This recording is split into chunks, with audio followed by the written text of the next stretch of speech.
ferir os profetas de Deus. Mas este homem, com a tremenda ousadia, eu coloco ele como um herói oculto. O homem que não quer título, o homem que não quer fama, mas sim o homem que quer fazer a obra de Deus. Pegou os profetas dentro de uma caverna, começou a sustentar com pão e com água. Ei, mas espera um pouquinho. Mas naquela época havia decadência. Naquela época a água era rara. Naquela época a farinha também era cara. E aquele homem era apenas mordomo. Pegou seu sustento, o seu dinheiro, para sustentar o profeta de Deus. Pois, querido, a palavra do Senhor fala: amarás o teu próximo como a ti mesmo. Amarás o teu próximo como a ti mesmo. Aquele homem não se importou com o que ele tinha no seu celeiro, mas ele se importou de uma coisa: e repartiu o pão com o seu próximo, repartiu o pão com o seu irmão. Oh, amados, como é difícil ver uma pessoa repartir o seu pão, tendo em sua casa, aleluia, apenas 1 quilo de arroz, 1 quilo de farinha, e tendo 6 filhos em sua casa, e o irmão vem pedir: irmão, me dá um pouco de farinha, me dá um pouco de arroz. Mas quando ele olha para a sua família, pedindo, necessitando, ele fala: minha irmã, não tem não, eu tenho um filho, eu tenho 2, tenho 3, o que serão dele? Eu quero dizer nessa noite, meu irmão, que eu nunca vi um justo desamparado ou mendigar o pão. E naquela época, aquele homem fez uma imensa dívida, e ao passar do tempo, aquele homem morre, e a sua dívida foi para a sua esposa. E aquela mulher, queridos, não trabalhava. Aquela mulher não tinha sustento, porque naquela época, no povo de Israel, quem trabalhava era o homem, quem sustentava a casa era o homem, e a mulher só fazia o dever da mulher, era cuidar da sua casa. Mas tendo ela aquela notícia, uma notícia dolorosa, uma notícia difícil para a sua vida: os seus 2 filhos, que ela gerou com dor, gerou com alegria, ela iria perder para ser escravo de um homem da qual ela nem conhecia. Mas aquela mulher, queridos, ficou na posição. Aquela mulher não contou a sua situação para qualquer pessoa. Ela esperou o momento certo, ela esperou a hora certa de declarar o que estava no seu coração. O profeta de Deus estava passando. Ela chama o homem de Deus e fala: ei, o meu marido temia muito ao Senhor, o meu marido morreu, não tinha nada para pagar, agora vem os credores e quer levar o meu filho. E o profeta fala para ela: o que é que tu tens em casa? Ela fala: meu Senhor, eu tenho apenas um pouquinho, uma botija de azeite, eu não tenho mais nada em minha casa. Eu quero dizer nesta noite, querido, quando você pensar que é o fim, para o meu Deus é o começo. Quando você parar para falar acabou, meu Deus fala: ainda não acabou a tua história. E naquele momento, o profeta de Deus dá uma ordem: entra na tua casa. Entra em tua casa. Mas antes de falar isto, ele pede algo a ela: vai nos teus vizinhos, pede vasos, não cheios, mas vazios, não poucos, mas muitos. Muitos gostam de pregar essa mensagem: como está você com seu irmão? Queridos, não quero eu entrar na tua vida particular nesta noite não, mas quero falar sobre a palavra de Deus para a tua vida. Aquela mulher, querido, ela vivia em unidade. Aquela mulher vivia em união. Aquela mulher tinha a presença de Deus na vida dela. A preocupação dela era a sua família.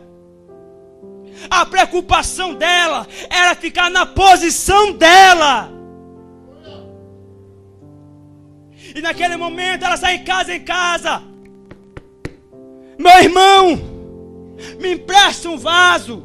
O irmão vem, toma, minha irmã. Ela foi em casa, pediu vasos emprestados. E em cima deste momento, ela entra em sua casa e fecha a porta. Ao fechar essa porta, lanço eu a âncora dessa mensagem, que tem subordinado ao tema: o Deus que muda história. Quando ela fechou a porta, a Bíblia relata que o azeite começou a descer. Mas eu parei um momento para pensar neste assunto. Senhor, se eu fechar a porta, o azeite vai descer? Ele: não, meu filho. E Deus me leva no livro de Marcos, capítulo 6 e versículo 6. Quando orarás ao Senhor teu Deus, entra no teu quarto e fecha a porta. O milagre, queridos, só foi acontecer na vida daquela mulher quando ela teve um particular com Deus, quando ela foi buscar a face do Senhor. Porque a palavra de Deus fala que a oração do justo tem todo o seu efeito. E a palavra do Senhor diz: bati, e abre-se-vos-á. Quem é o pai, se o filho pedir um pão, ele dará uma serpente. Quem é o pai, se o filho pedir aleluia, uma pedra, o que dará?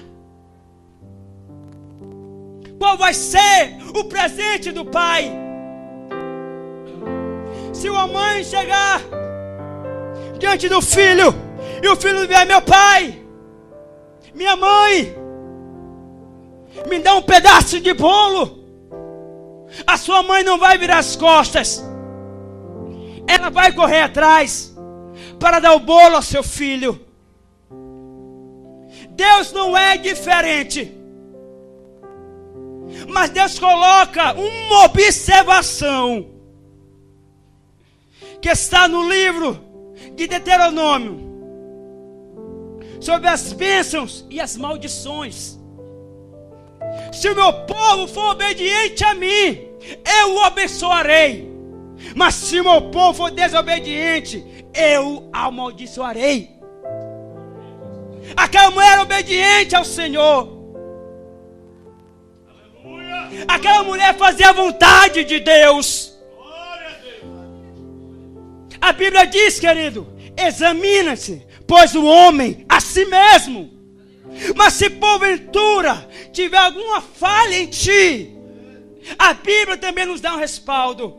No livro de 2 Crônicas 7,14: se o meu povo, que se chama pelo meu nome, orar, me buscar, se converter dos seus maus caminhos, então eu ouvirei dos céus, perdoarei seus pecados e sararei a sua terra. E em cima disso eu coloco que nenhuma condenação há para aqueles que estão em Cristo Jesus.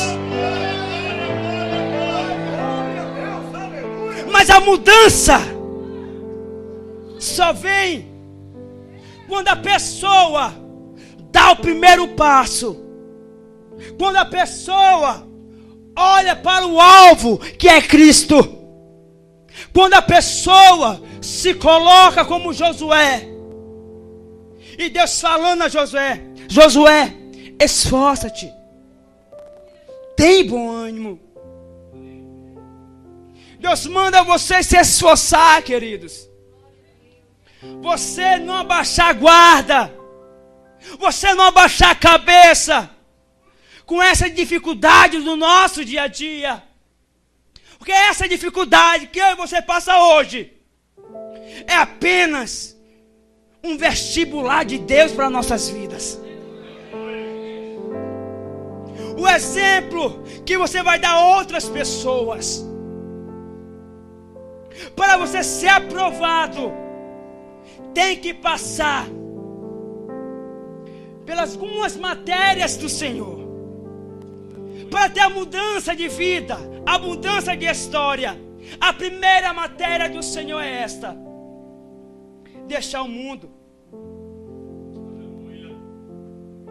Primeira matéria é esta. Segunda matéria é descer na olaria de Jeová. Dentro dessa matéria, nós encontramos, querido, alguns pontos essenciais para nossas vidas: a oração, o jejum.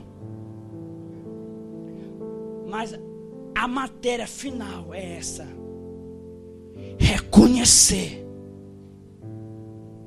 quem é você. Quando você reconhecer quem é você realmente, você vai chegar diante de Deus e dizer: Senhor, sem o teu Espírito eu não sou nada. Quando você reconhecer, Deus vai se colocar agora em um foco, em mudar a tua história. Aí você vai começar a passar em algumas etapas na tua vida, pelo vento de Deus, pelo deserto do Senhor. E Deus vai começar a te lapidar, a te preparar, a te sondar. Quando você pensar que está pronto, Deus vai se calar para você. E quando Deus se calar para você, meu irmão, te prepara. Vai ter joelho, vai ter choro, vai ter ranger de dentes. Diz: Senhor, cadê o Senhor Deus? E Deus olhando para você, e você perguntando: cadê o Senhor, meu Pai? Eu estou só.